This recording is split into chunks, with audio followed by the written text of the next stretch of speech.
I swallowed an immortality pill someone tossed away. Got infinite lifespan, sure. But I'm not invincible. One fatal hit and I'm still dead. So to survive in this cultivation world, I became a wandering beggar. Year 2 of begging, I watched another kid like me get beaten to death for bumping into some rich guy. Year 3, I saw an evil cultivator massacre an entire town for his training. That guy just glanced at me from afar and I almost died from his stare. Ran for 3 days straight before I stopped. That's when it hit me. This world's way too dangerous. I need power fast. What good's immortality if some strong dude can just off me? But how do I get stronger? I pulled up my immortality system. Got it as a bonus when I ate that pill. Under talent, it just says none. So cultivation's off the table, great. Guess I need a side hustle. I wandered to this tiny place called Fangxi Village. Saw an old blacksmith hammering away, clang, clang, clang. With every strike, my dormant system lit up. Observing blacksmithing, practice XP +1, +1, +1. My eyes went wide like light bulbs. Can't cultivate? Fine, I'll grind life skills. The old blacksmith, Li Tianyu, took pity on me and made me his apprentice. He'll take care of me when I'm old. I kowtowed 3 times on the spot. From today on, I'm Fangxi Village's little blacksmith. With a master to guide me, my system went crazy. Others forge iron to train. I'm exploiting bugs. Fire Mastery XP +1. Just touching fire or iron. My XP bar shot up. Master spent his whole life to become advanced blacksmith. 6 months in, my hose could slice through iron like butter, but I stayed low-key. Even when the system said I hit master level, I still told everyone I was just an apprentice. Gotta stay under the radar. Wasn't going anywhere, just taking care of master. Lived like this for 2 years. I wanted peace. But the world had other plans.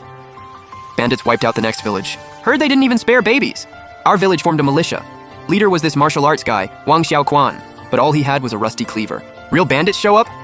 We're toast. I looked at my old master and bit my lip. I don't want trouble, but can't let my home burn. Under cover of night, I pulled out my stash of refined iron. First time going full cheat mode. No spiritual power, don't have any. Instead, I hammered all my understanding of metal Dao into the iron. A tang sword took shape, gleaming cold. No spiritual aura, just pure physical sharpness. I snuck it to Wang Xiaoquan's door. No name, no credit. Hidden achievement unlocked. Few days later, bandits actually came. Whole village hid in the mountain cave, trembling. I pulled master into a corner, playing it safe. Half an hour later, Wang Xiaoquan came back covered in blood, holding that sword, looking like he'd seen a ghost. They're dead. All dead. Villagers asked what happened. He stammered. This sword, it's cursed. One swing and the bandit, his horse, and his iron armor, all sliced clean in half. Cut smoother than tofu. Took down a dozen vicious bandits like I was chopping vegetables. I smiled in the corner. Know what molecular level cutting is? That's a max level blacksmith's craftsmanship. Just like that, 30 years passed. 30 years, blink of an eye for me. But for mortals, that's half a lifetime. Master Li Tianyu got old, hunched over, then passed, and I still look like that same young guy. To avoid being called a demon, I started training. Disguise skills from the system. Makeup daily, drawing wrinkles, dyeing hair white, pretending to age. The day I buried Master, I kowtowed 3 times at his grave. Master, rest well. I kept my promise, cared for you till the end. He's the first person I've buried, but definitely not the last. After the funeral, I became the new shop owner, but villagers started talking. Why don't I look older?